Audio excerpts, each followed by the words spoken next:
Hagi, patay na. Na-insertan na jud. Na-insertan na. Ano? Nata karon sa palayahan. So as you can see, this is a fruit fly. Mo ni siya ang mga anay. Mo ni siya ang mga tawagan ni manusok sa atong mga ampalaya. So para malikayan na nato kay kaning basta once mag fruit na gini ang ampalaya, mo attract na gini siya mga fruit flies. So wa man ta nagamit og katong hormone nga para dito sila ma-attract. So ato na lang ipuston. So ang kaning atong giputos karon, ideal unta to katong kana mga dili mabasa.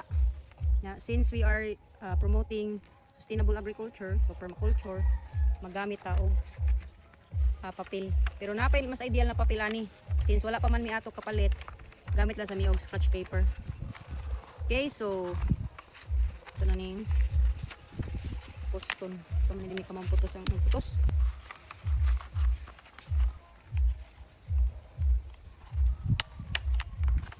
Okay. Kani mga dagko agoy gipastilan na. Opa hapit. Hapit ra siya ma.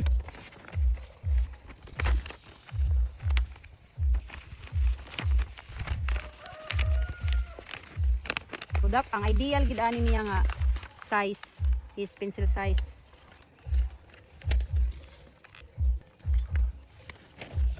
Na mangita tarong ideal size niya nga butangan. Muni.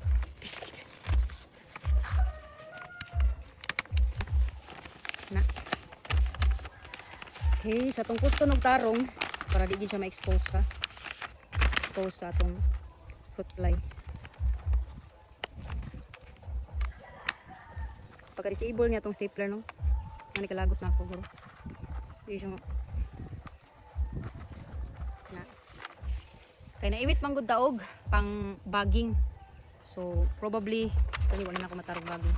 Probably pero pa man sa nagyelong mga dagko sa pasabot pag sila pa siya mainjikan sa fruit fly. Dito niya ipagawa siyang anak. Sumo na ang iyang anak mabuhi sud sa fruit sa ampalaya. So i-ready na siya, mahimo na siyang adult.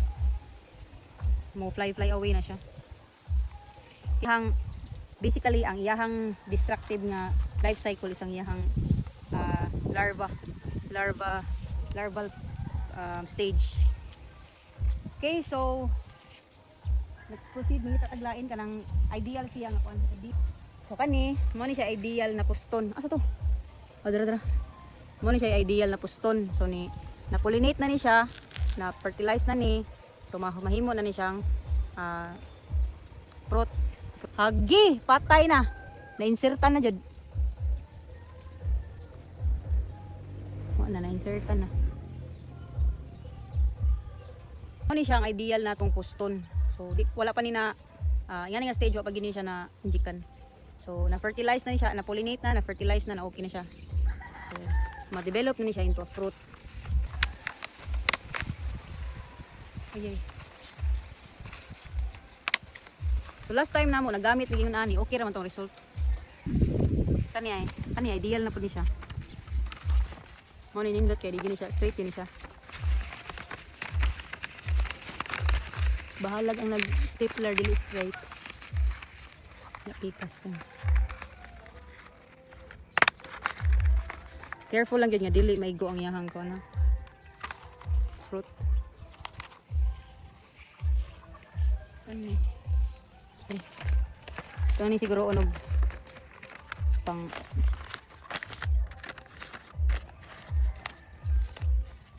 na naman yung mga fruit fly daghan. So ayos na niya itong stapler. Uy, may makapalangay sa produksyon.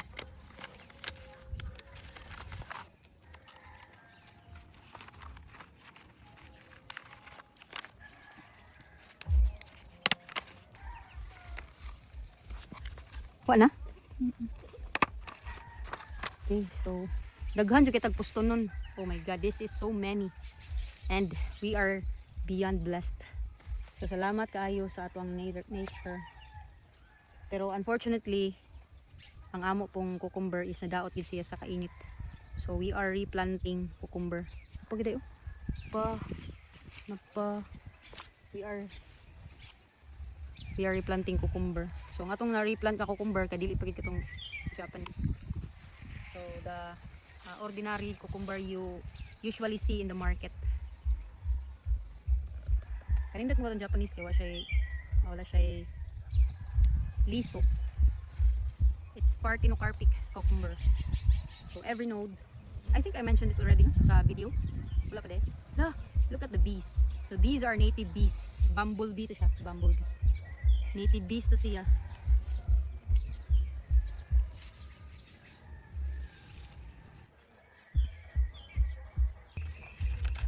So kinahanglan gid nato alagaan ang atong ampalaya para dili siya dali malugnas or mamatay. So daghan patag maani.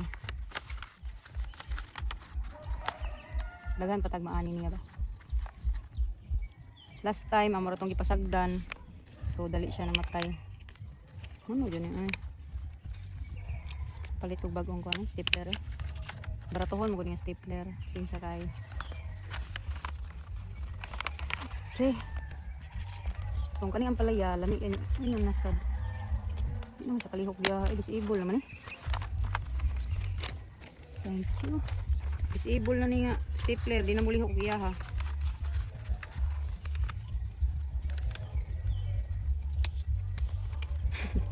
No, ginahanglan siya lihokon.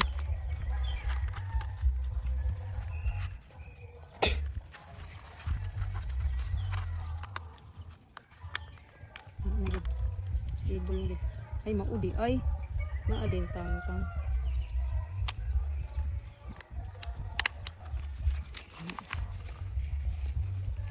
sa pilain kita ta daghan na kay may string beans po. Bagyo beans. Ay Baguio beans pala, sorry naman ko'y isang tao lamang. Okay, walit na disable eh. Okay. Pero ay, ako na yung tangtangon eh. Pati man eh. Okay, so nag-thin out ko. Kay bati man siya og porma niya. Gamay po ba? So managitangtang. Kaya taga sa lain.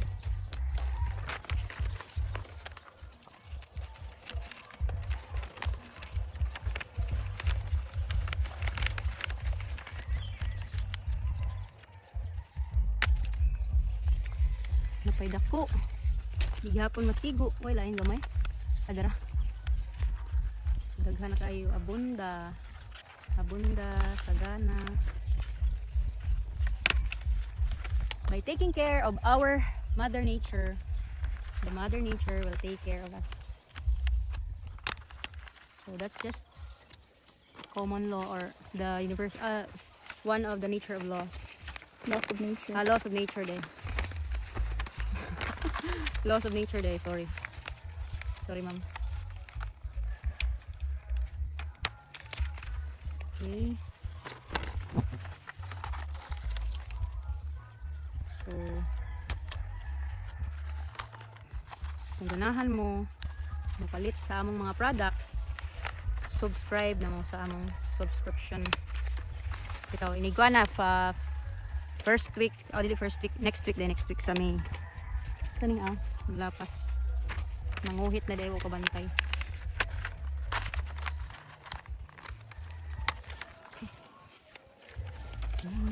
May tagwa pa ni nakuan sa atong amigo nga fruit fly.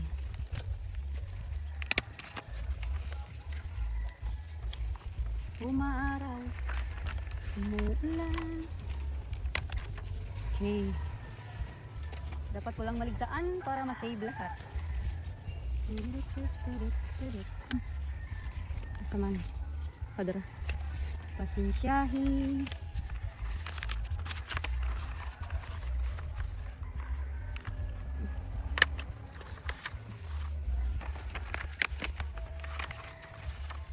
So kani since first time na natong nagputos sa atong mga ampalaya. So mao na nga daghan kay tagiputos karon. Di na nila mo mahiyap tungod sa kadaghan. Okay, dapa. Give me one.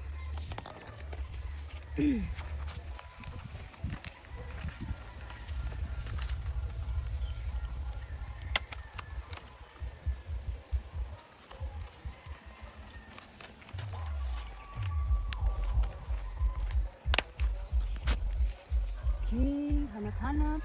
Ayun din natutang.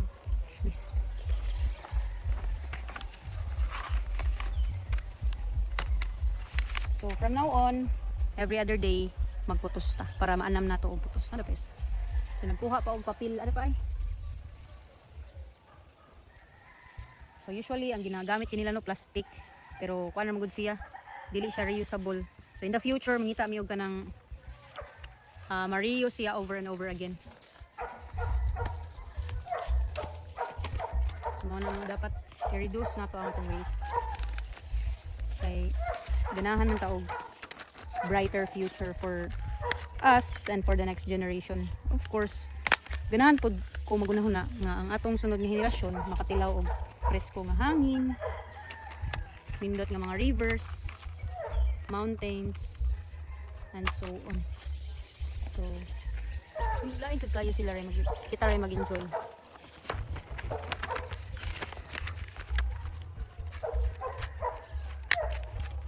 So it's also nice thinking nga we are living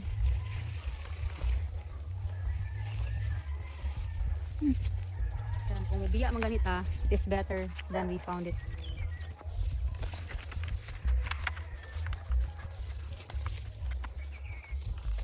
Okay. Oh my gosh. Hapit. Hapit.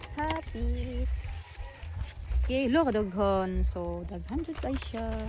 Abunda. Thank you, Mother Nature. Dapat ato na lang ni butang agkan sunod ng date.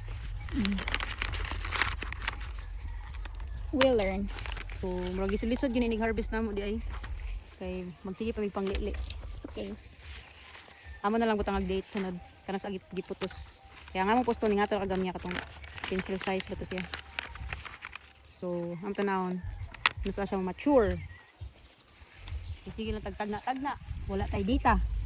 So cute guys ta no? Cute. Kuha ni siya, mistisa ni siya nga variety. Ang katong dito kinalasan nga linya kay maura to ay galaxy.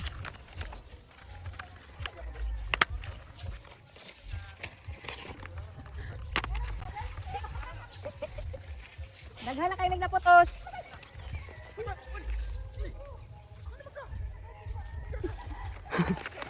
Ate.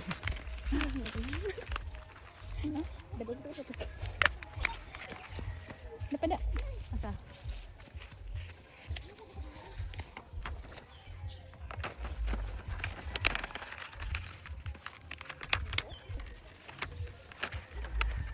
Murag hapit na yung hurot na. Hindi maharbit. Mga kuha na ni, nagka-lunis na. Lunis, 1,000. Kana, nga namin nakita nga orange. Orange. Ali. Ang sa ang gagmay nga kuan? Dili eh. Ang shoots mga kana naman ang mga bagong tubo.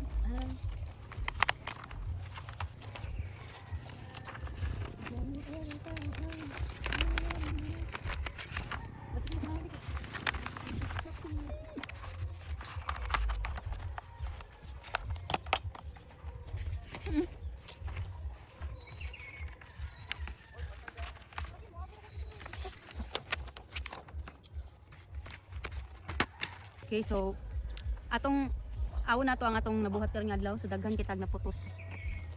So our goal is we harvest twice a week as much as possible, pero tanawon pa namo ug makaya. Pero dili once a week lang.